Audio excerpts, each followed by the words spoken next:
What's up, New Hope family? Welcome to the Grow Podcast. My name is David. With me, as always, is Pastor Mark. We're here to help you take a next step in your relationship with Jesus. I'm so glad you're here. Hello and welcome to episode 136 of the Grow Podcast. We are so glad that you have joined us today. It's going to be another episode. I was going to say another good episode, but I don't know. We haven't recorded it yet. It might be a terrible episode. Oh, no, it'll be good. Okay, Pastor Mark. I'm confident Pastor Mark guarantees a good episode of the Grow Podcast. I'm not sure I guaranteed, but I am confident. What would it take for you to guarantee it? I have no idea. Someone else sitting next to you? I would get that. I'm thinking more someone else in this chair. Maybe if we replace both of the hosts of the show, we would guarantee a good podcast. I would guarantee it would be different. But, and I can guarantee it will be a podcast. So, that's as far as I'm willing to go. We'll go with it. We've started a new series. Yes. How do you feel at the start? Do you get excited as the preacher at the start of a new series, or are you just kind of like, well, it's just the next sermon?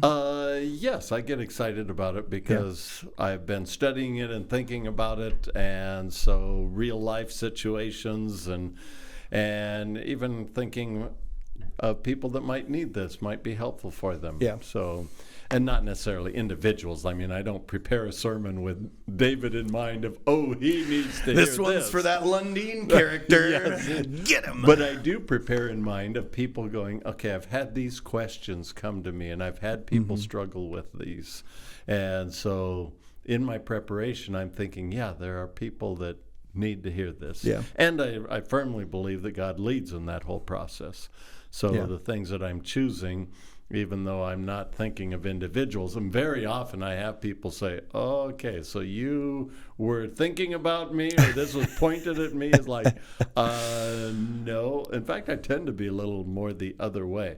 If somebody comes to my mind, I'm thinking, they need this. It's like, okay, that's not the way I'm preaching. I'm not preaching. Sure. Somebody. You might not have been following God's guidance in that instance. You were following your own. It could be.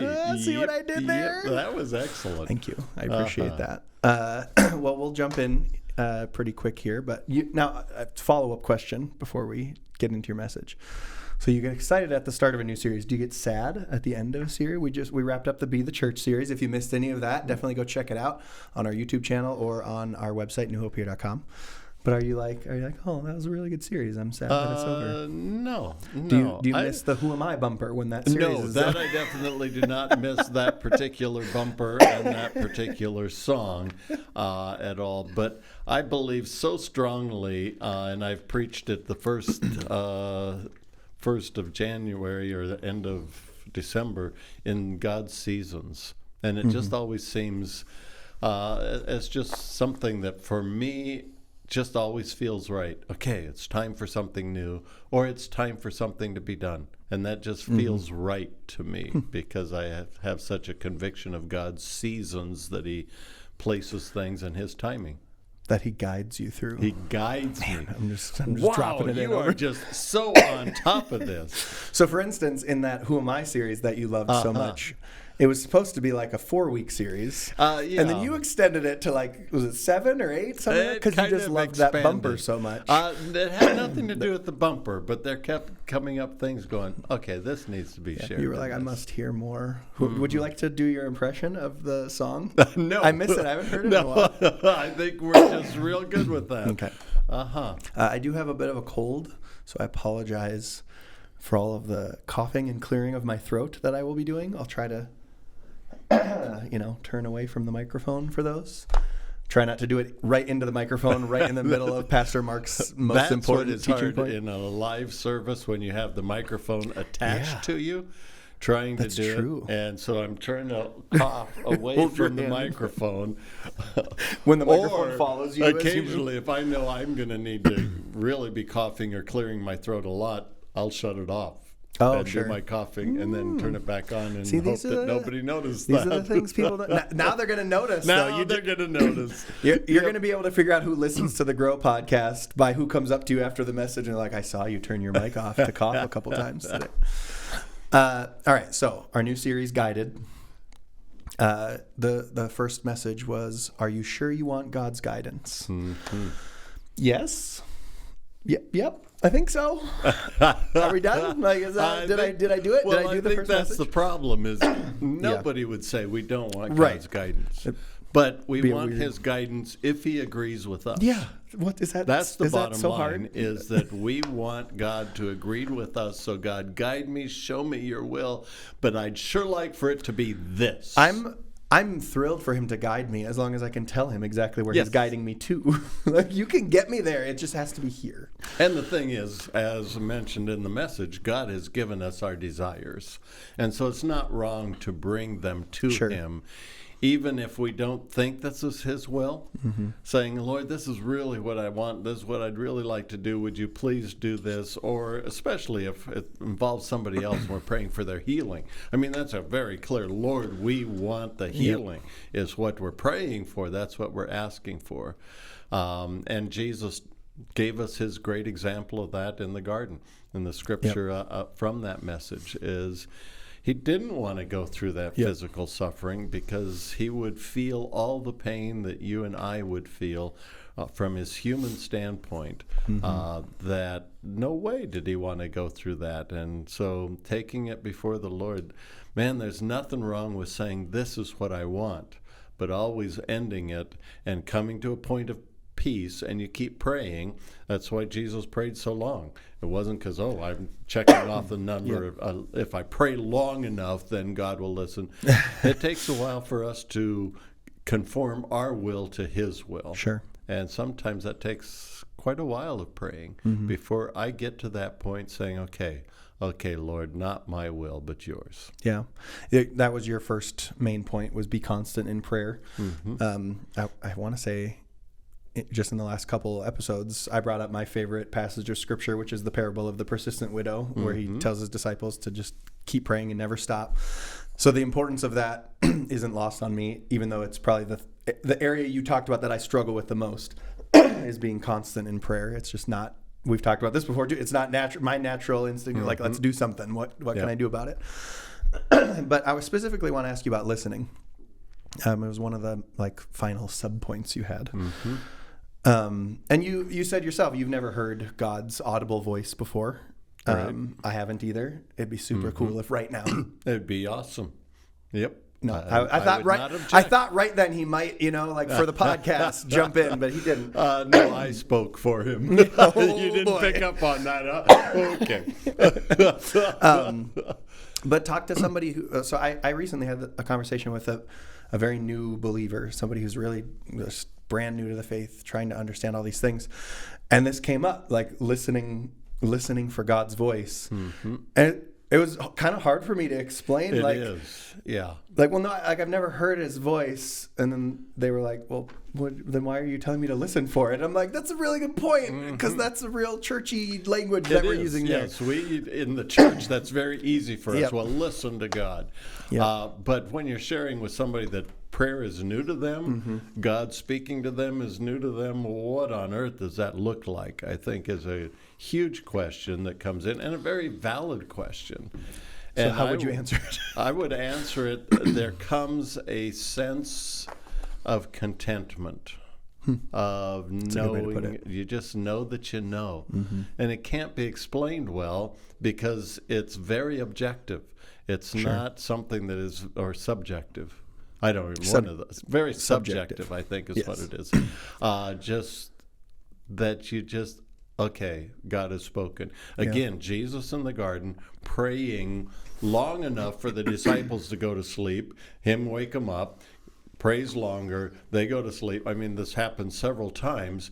So this prayer is going on for a period of time until there is sense of, okay, this is God's will. And so it's a sense that you feel, that you recognize that God has spoken, like, okay, this is what needs to be done. One of the things you talked about was how, his answer is not always immediate. And I know I've had people respond to that concept with just basically well, that's just like a cop-out that Christians have of, God never answers our prayers So we just justify it by saying like, well, he doesn't answer it in our time. He's just, he'll answer it eventually. You're just not ready for the answer yet. And like, well, no, he just doesn't answer it. And you just don't want to admit it. So you come up with this excuse that he just hasn't answered it yet. What would you say to that? I'd say you just got to live it. I mean, it is something that is proved out over time. And as you grow in your Christian walk, you experience that more and more, looking back saying, oh, I didn't think that he answered that prayer. But after a period of time, I saw how he answered it. He wasn't giving me what I wanted. I wasn't getting the answer that I wanted, and so therefore he's not answering my prayer. And it may be he has answered that prayer with no, but I'm not accepting that no, because answer to prayer means you answer with the answer I want. Sure. And until I get that, I'm not satisfied. Shortly thereafter, you talked about the look. And you seemed very familiar with the look. I'm very familiar with the look. Yes. Right now, you only see your beloved wife every so often because you're not. She didn't move here with you. She's still living in your home in South Dakota. Right. Let's say you're home for 4 days. How many times would you say you're going to get the look in those 4 days? Actually, my wife is so sweet. Good answer. Yeah, I do. I can recognize the look, but her look is not a, oh, you blew it kind of look. Okay. Her look is a nervous look, because if you haven't noticed with me with speaking, sure, I kind of say what I think sometimes, and people will come up and say, you said these words. I'm going, no, I wouldn't say that. Like, oh, maybe I did. And so I think her look is, oh dear, how am I going to explain to people that he didn't mean what he said? Poor Paula. Yeah, I know. It's been a rough. In fact, most of the ministry from being a youth pastor on, she follows me up and fixes things. Just cleans for things real. Especially like working with the teenagers. With the girls, I would say something, or I'd be gruff, or I'd be whatever, and Paula would follow up behind and say, "You know, he does love you. You know, he wasn't being mean. He meant what he said, but he really cares about." I mean, she's always had to follow up behind me and fix things. Sounds like we need her around the office more often. And we really need her around the office. And I'm thinking, at my time at New Hope, they don't get to see the fixing of things. They just go, what is this guy going to do next? You mentioned before, so we kind of touched on this at the beginning, so I'll be brief on this, but you were talking about checking your motives. You were talking about as you're writing a message, right? And if you do go to write a message and you're like, this one's going to be for Bob, and then you're like, that's probably my motives, not following God's desire. Yeah, and more often than not, I will back off from that and going, okay, if I'm thinking of somebody, that's not the way I want to be preaching. I want it to apply to everybody, but I don't want to be, I'm using the pulpit to get after somebody. That concerns me, because I've seen pastors do that, because it's the one place you don't get interrupted. Nobody's going to stand up and disagree with you or question you.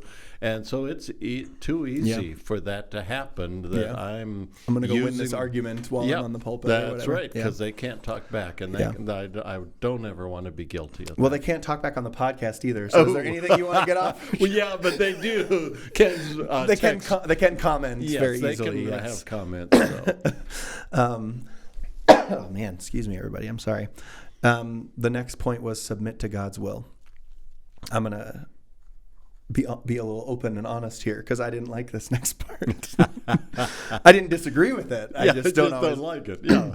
There's a lot that I preach that that I don't like, because when it steps on my own toes. Exactly. In fact, that's when I preach best, is when it's like, whoa, I need to grow in this area. This is an area I think I would say that I often fear and maybe hide from this reality. You said, be aware of your inability to make the right decisions. And this is where my pride comes in so often in my own life. In the areas where I struggle, I don't need, like, I am strong enough to just not do this wrong thing that I'm very aware is wrong, or think this wrong thought that I am very aware is wrong, on my own. Because why would I not be? Like, I know that it's wrong, and I'm a strong person. I'm a 36-year-old man. I could do this myself. And so I often hide from that reality, that I'm not able to make right decisions on my own. And then that only leads you to make the wrong decisions. And I'm sure I'm not alone in this. It's not my favorite thing in the world to admit, but that's not something that I like. I don't like that inability.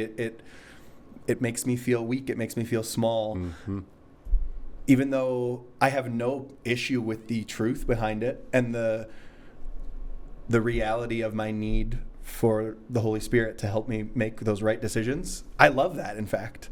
But like, when it comes down to it, I want to be able to do it on my own, because I'm still like a 3-year-old who says no to their parent. I'll zip myself up, so we're going to be 4.5 hours late for the thing we're going to. I'm speaking from experience with a 3-year-old at home. And so, like, that one's tough for me, because I catch myself doing that, where I'm like, no, you stop leaning on yourself for this thing that you keep failing at. Like, it's not working. But it's hard to accept your whatever failings, or your that you don't measure up on your own. Do you ever experience that as well? Yes, but I have an advantage that you don't have. I am twice your age. So I have seen, and also at my age, looking ahead, I figure most of my successes are behind me. I mean, that's really true. I know. It's just a really sad sentiment. It is. It's a shocking thing when you realize. I mean, I'm retired, kind of. You're terrible at retiring. I'm terrible at retirement. But realizing the things that I dreamed about and that I was going to accomplish, that I can do this. Sure. I have this ability. Yeah. I have this talent.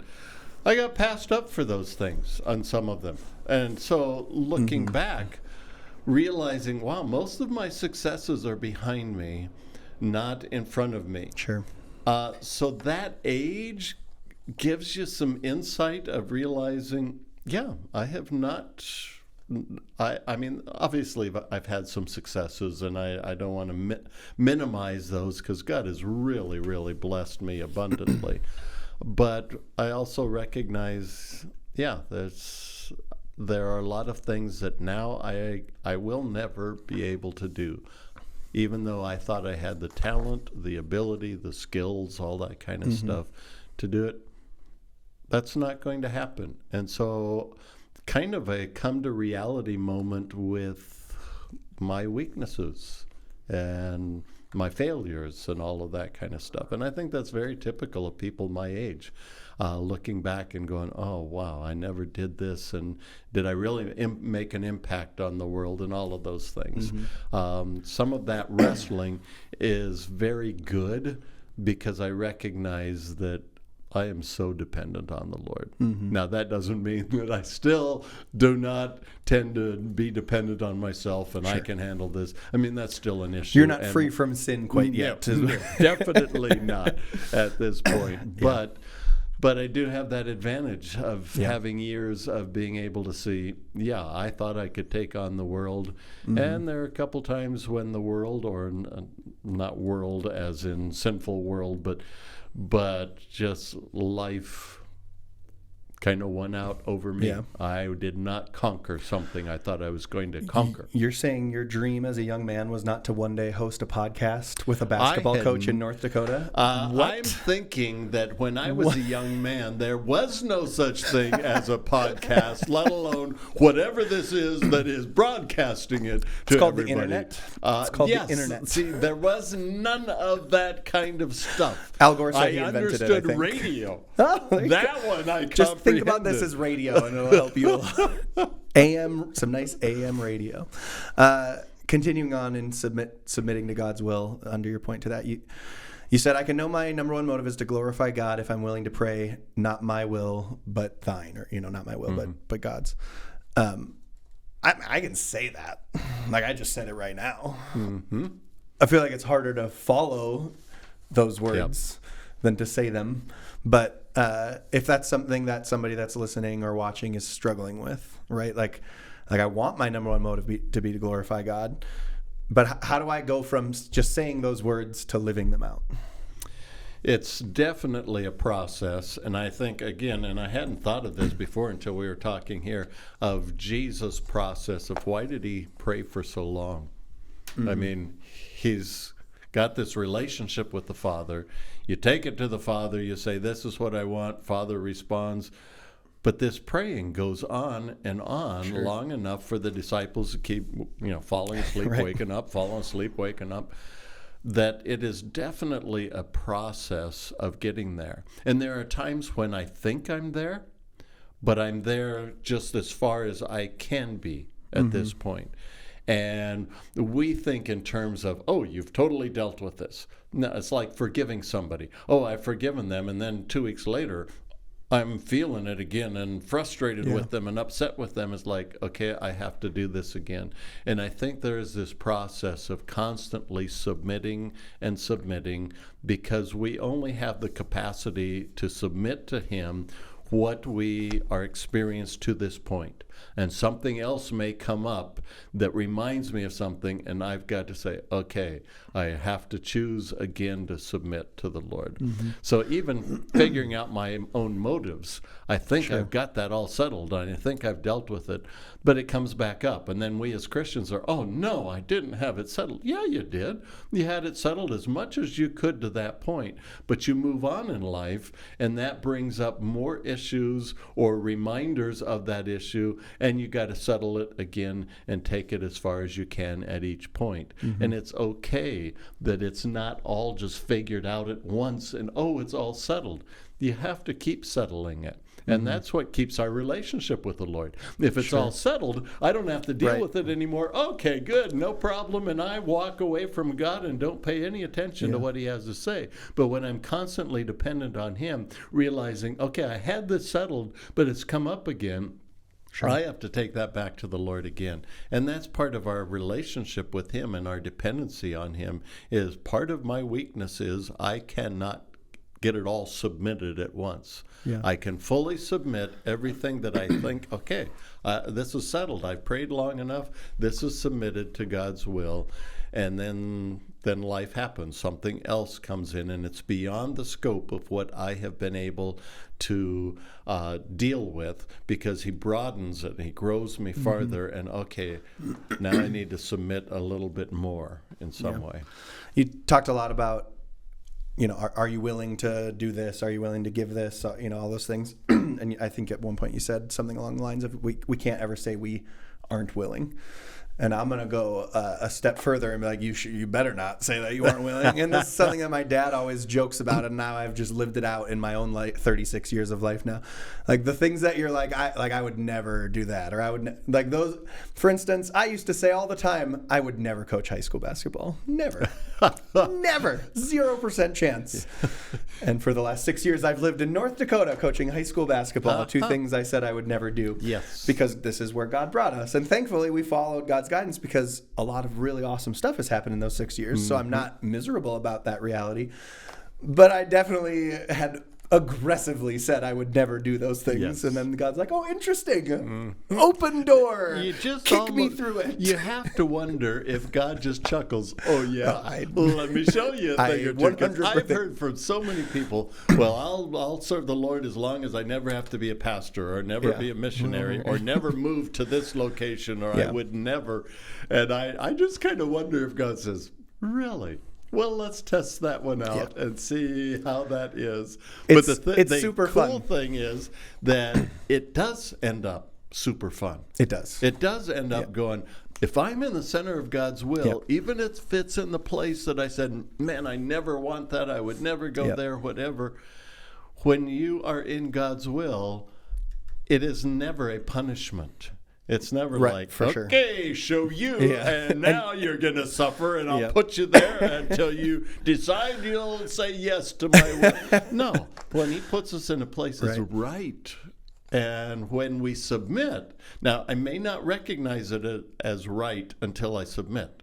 Because if I'm fighting his will and fighting his direction, it never feels right. Yeah. Well, you think about Jonah, right? Like he fought it, so he gets swallowed by a fish, and then he gets spit up in Nineveh, and he does it, but he's still, like you're saying, he's still not admitting this is right, and so then he's still miserable about it, even though obviously it was as long as we're not submitting to God's will, it's not like, well, God suffers because of that. Yeah.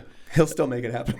I'm going to be the one that will suffer when I refuse to submit to his will, either by action or by attitude. In the Jonah thing, it's an attitude that he has afterwards. I knew you were going to spare those people. You tend to forgive them, and I just told them they were all going to suffer, and now they're not going to suffer, and how does that make me look? And so he's got an attitude with it. And so submitting, and I don't think we ever talked about that in the message at all, submitting is not just obeying God, it's obeying him with your spirit and attitude as well. You ended that point about submitting to God's will. Just if you aren't willing to let him change your plans, then your motive is not to glorify him. I thought that was really, really good. Last point, be willing to obey. He said God guides one step at a time. Not 100% of the time, and you clarified that, but it made me think of like Peter walking on water, right? Like he calls him out of the boat, and like he takes the first step. He has no idea what's going to happen after that, and obviously eventually he loses sight of Jesus and falls off. But I feel like that's so often what happens, and then we some of us have that tendency. Okay, now I'm sinking in the water, so I'm mad at him because you should have shown me the next 5 steps, and it was like, no, you just needed to take the next step that I gave you, and you didn't take it. Like, but we put that back on him. We're like, but if you would have given me the next 5, then I would have seen where it was going, and I would have done it. Even though we would have found just a different reason to stray from his guidance, probably in that one. But one of the things you said as well, some people haven't been guided for 20, you just picked a random number, but for 20 years because they haven't obeyed the last step. And just that, like that is a powerful thought, but it also made me think of, well, they were guided and they just haven't, like they have their next step. And they just haven't taken it yet. It made me think, like I was trying to think of an analogy for it. And it was like, okay, Pastor Mark, we're going to build a PowerPoint presentation on your computer. But the first step I give you is put your password into the computer so we can actually open PowerPoint. And you're sitting there trying to do all the things in PowerPoint, but you haven't put your password in. So you're just on the main lock screen on your computer, furious with me that PowerPoint isn't working. Okay, now, is this like a real life situation that has happened? Because it's sounding very much like what we have done before. When I'm trying to figure something out on the computer and it's not doing it, and you tell me, but in words that make no sense to me, this has happened. Some of the details have been changed to protect those involved. But, I don't think I'm very protective. But not the names. I left the names as they were. But yeah, just like, it's just about taking that next step. Like we talk about next steps all the time here at New Hope, because all of us have a next step. Those, you said earlier, I'm not bringing it up on my own, just pointing that out. You're twice as old as I am. You've known the Lord for way longer than I have. You still have a next step in your faith. You're not done. I'm not dead yet. I'm 36. I know. Until I'm dead, then there's always a next step. God has me here for a purpose, and there are next steps. Yeah. So it's about taking that next step, because He's not going to give you the step 9 steps down until you take the next one, because they're in that. He's bringing you through a process on purpose. Wouldn't you say that's Absolutely. fair? Absolutely. And I'm not ready for those next steps. You need those I think other I things. am. Yeah. And I want to see the end gate. I want to see the end of the picture. I want to know how it's going to all turn out. But I'm not ready for that until I have taken the steps that I need to grow in order to be in that next place that he has for me. All right, last thing I'm going to ask you about, and then we'll get on to the discussion questions. You said towards the end of your message, like God wants to show you his will, and he's not trying to make it hard. It certainly seems like he is sometimes. So to somebody who maybe is in a season, we'll use the real churchy term, a season of life, where it really seems like God's making it difficult to figure out what his will is for them or what their next step is in following his guidance, what would you say to that person? I think very often when we're not finding God's will, and this may not answer your question, but it's where my mind goes at this point, when we're trying to find God's will and not getting it, somebody has to be blamed for that. And as good Christians, very often we don't blame God. We blame ourselves. That, I've done the wrong thing. A person that missed God's will, I mentioned earlier, anything but called me to be a pastor or a missionary, and they didn't do that in their 20s. And so, when God called me, I didn't obey, and so my whole life is ruined and whatever. And I think there has to be some assurance here that you can't thwart God's will. God will accomplish what he wants to accomplish. And especially, I may have made mistakes in the past. I may have missed something. But if I want God's will, he's not trying to keep it from me. He wants to show me what that is, and he is going to show me. And I think a hindrance is, but I blew it. I'm no good. I didn't do the right thing. I've missed God's will. And even talking about these steps, I missed that step back there that I didn't take in my 20s. So now that I'm 50, what am I going to do? Now that I'm 70, I've messed up my life. It is just so hard to mess up God's plan. God is so much bigger than our stupidity. It's so much bigger than my mistakes and what I didn't do right and what I said wrong and all of that.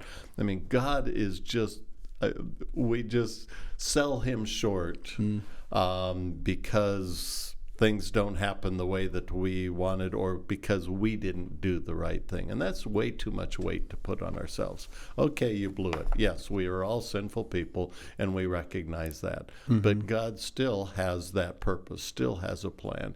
Whether you want to call it a plan B or plan C or whatever, because I missed plan A, you're not going to be able to go back to when you were 20, when you had that call or impression or whatever it was. But he has continual plans for you. In fact, even, my talking about my successes in the past, probably, that's as the world sees it. But God still has successes that are going to be just right for my future now, for whatever that looks like. He is always faithful. Yeah.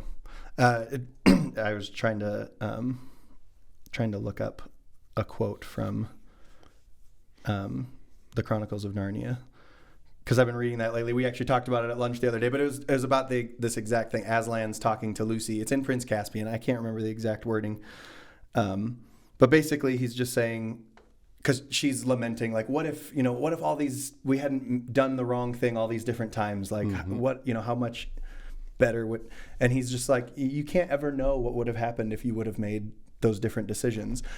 All you can do is basically make the next right decision. And that's just exactly what you're talking about here. I also think we need to make some merch here at New Hope, a shirt that says God is so much bigger than our stupidity. I wrote that down from what you were just saying. I would like you to preach while wearing a shirt that says God is so much bigger than our stupidity. I am very concerned about all the quotes that I have said that you are love to take out of context. I'm not taking that one out of context at all. Maybe not. Other but times, however, yes. I'm nervous about all the quotes that you have been collecting from me. I'm not nervous about it at all. Yeah, I'm sure you're not. Oh, man. All right, let's jump into our discussion questions before we close out. Real quick, before we do the discussion questions, if you haven't subscribed to our YouTube channel yet, make sure you do that. YouTube.com/New Hope Here. Or if you listen to the audio formats, you can go to Apple Podcasts or Spotify and subscribe on there. Leave us a review or a comment.